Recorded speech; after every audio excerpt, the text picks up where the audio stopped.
A Willamette Valley blackberry farm with dense rows of berry canes stretching out to the distance. People in this film include Oregon Agricultural Trust Farmland Program Director Ivor Kincaid by a farm, Land Program Director Mark Hudson in a large grassy field, Education Director Andrea Kramer by a tree-covered hillside, and Kathleen Ackley, Wallowa Land Trust Executive Director, at her desk.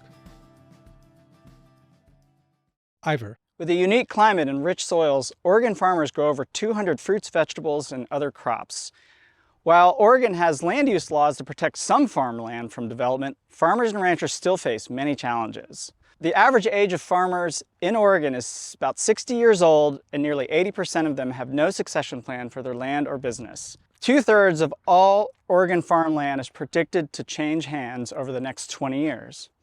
Land that changes hands with no succession plan is more likely to be fragmented or developed. He strolls down a short sidewalk leading from the edge of farmland to a new housing development with 2- and 3-story homes and a park. Title: General Easements. Land trusts build relationships with farmers, can hold conservation easements on their land, or even own farmland. Mark Hudson. So a conservation easement is a voluntary agreement by which you keep a piece of land in open space. You're severing your rights to do development of certain kinds so that that land stays in some kind of conserved status. But there's another subsection of conservation easements called working land easements. And working land easements are trying to protect land for its agricultural potential or forestry potential. And then knowing that potential, how do we make sure that the easement both protects it under that use, but doesn't interfere with its operation as a working farm or ranch? The reason why most landowners go ahead and do a easement, there's like a legacy reason. They want to make sure that their land stays in an open space condition. But a lot of them are doing it because of cash and tax benefits. Andrea Kramer.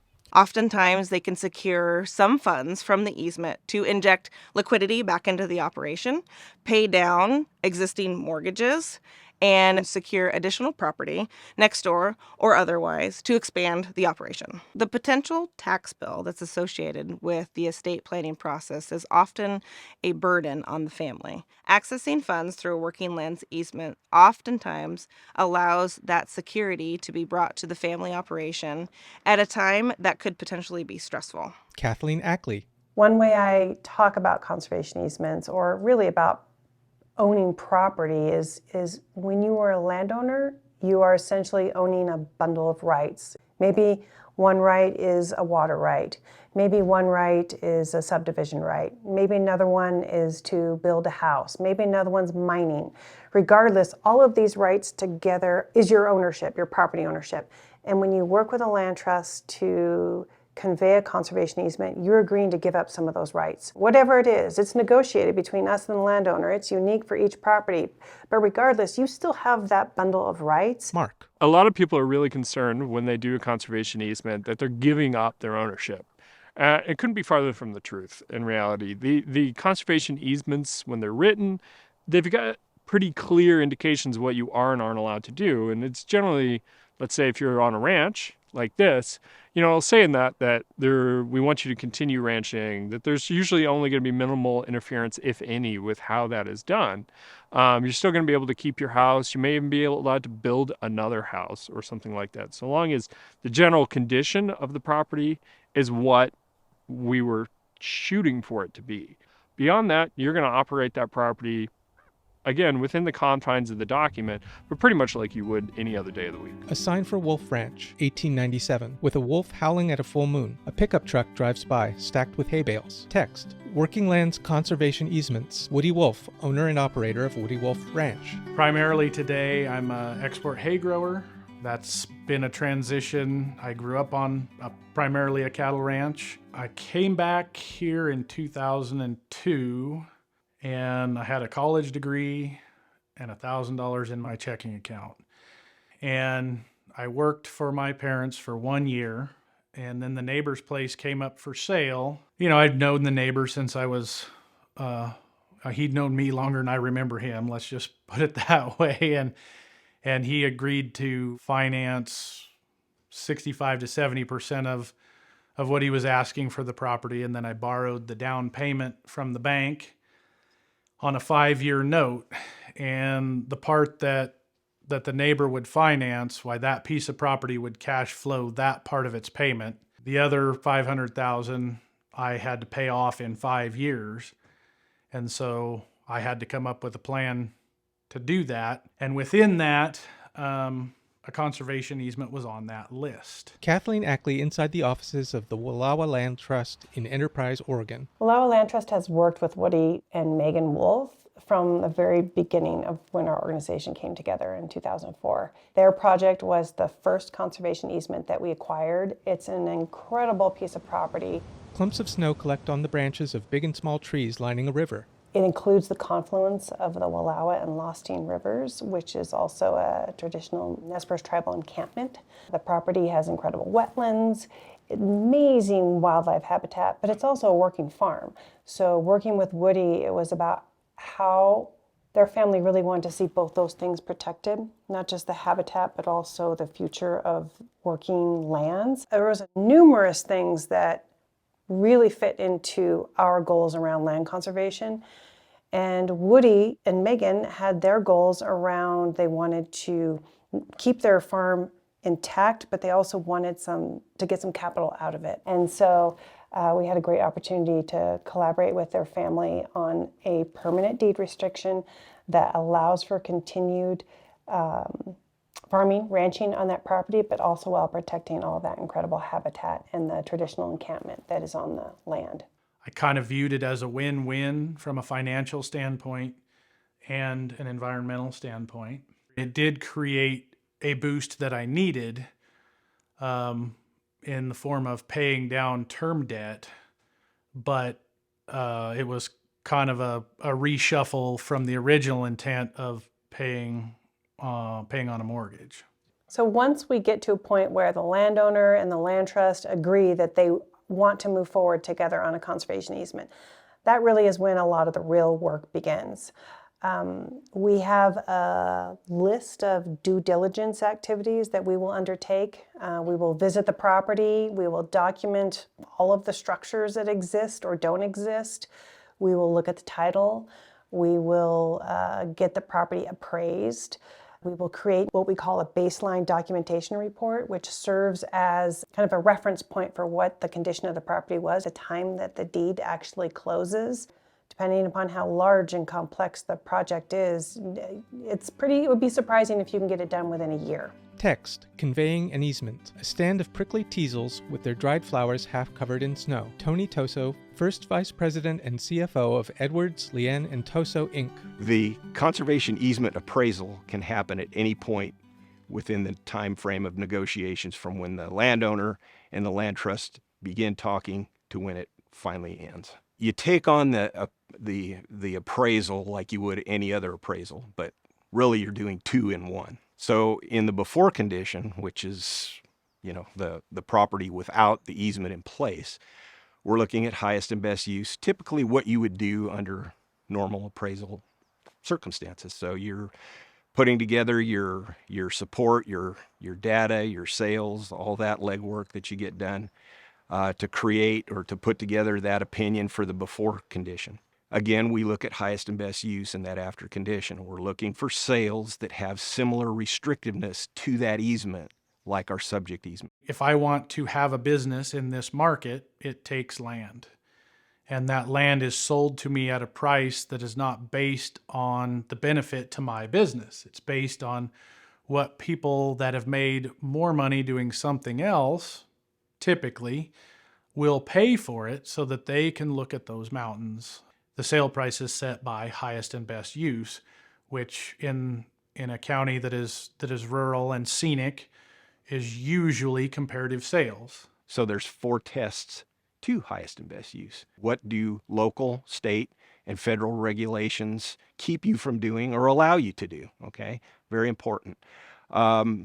Physically possible. You wouldn't put a subdivision on a hillside, right?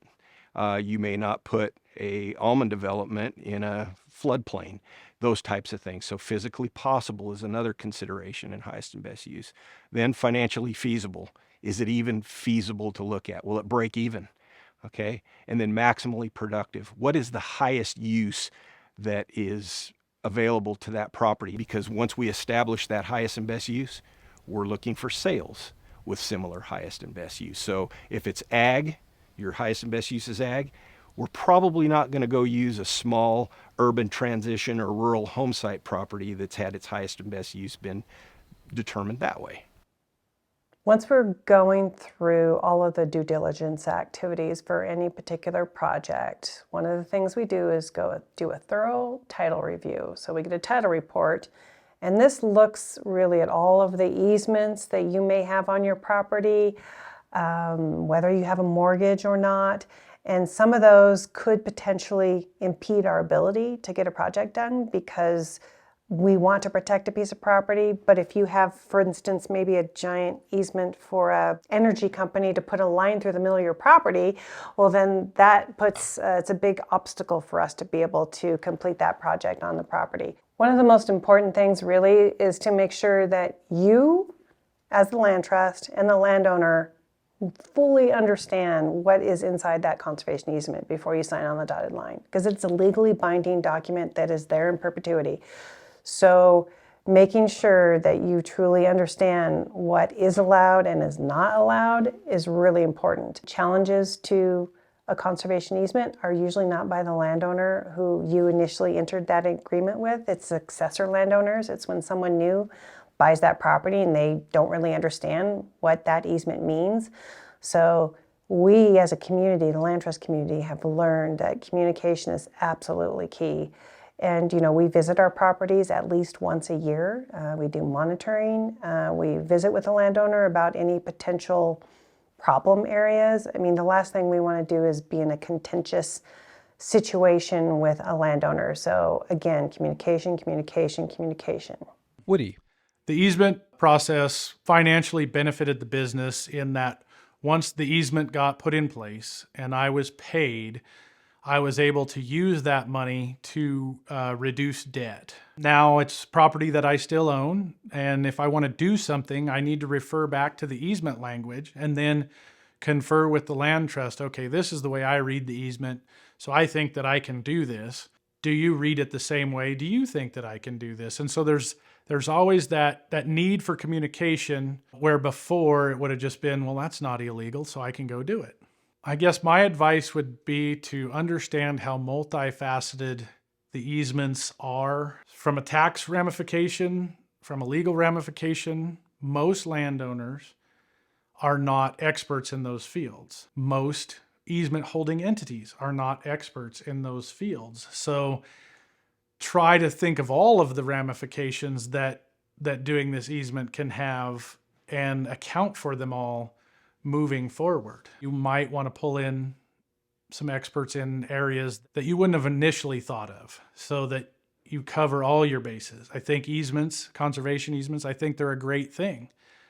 But if the easement holding entity or the landowner goes into it and finishes it and then learns something new after the fact, that's when I think they have a potential to be a huge negative. So before you sign, make 200% sure everybody knows what they're signing and is happy with it. Text, after conveying an easement. Wolf Ranch is bordered by low hills with trees up to their snowy tops. Don't expect the money right away. I think it's not a mistake to do easements at all, but if you're counting on the money in a quick turnaround, you're setting yourself up for disappointment. Well, our community is small, it's remote. We only have about a little over 7,000 in population. It really hasn't changed much when we talk about permanent residents year-round, but the tourism has expanded exponentially. We get up to 10 times, if not probably more than that, in visitors a year. That's upwards of 1 million people in a year in our small little remote community, which can be wonderful, but it also can be a challenge trying to retain working farms, forests, ranches, because the reality is the more desirable a place becomes, the more people want to come and have their second home or a ranchette. And for a lot of farmers and ranchers, particularly down in the valley, you can make more money off subdividing your farm to a second homeowner than by keeping it in production. And so For us, we really want to see agriculture continue to thrive, not only as an economic driver of our community, but also it's socially important, culturally important. But the things that drive people or bring people to our community, all of those beautiful barns, the beautiful wide open spaces, we want to retain that. So for our land trust, we want to be an option for helping our community retain its rural character. Well, the easement helps with the resiliency of the farm community in that it keeps land in production.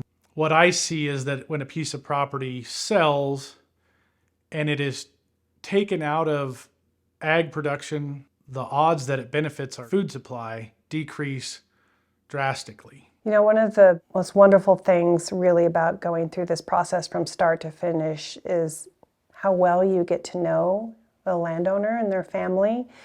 And I mean, I consider the Wolfs friends of mine after the process we've been through. I adore them. They are thinking about many generations down the road. And for me, that is one of the most inspiring things about being able to do these projects, is because you know it's not just one and done. You'll never see that landowner again. It's like you have a developing relationship that you are lucky enough to have with these wonderful people that is held over time, and you feel like you've accomplished something that really has a meaningful impact on your community that you've done together. And I love that. Dry, pale brown teasels are each topped with a tall, spiky orb of flowers, and they dot the landscape in clusters. Wind has blown the snow so it piles up on the tops and one side of all the flowers. This program was created thanks to generous funding from AgWest Farm Credit, Harborton Foundation, Land Trust Alliance, and Roundhouse Foundation. Logo for Oregon Agricultural Trust.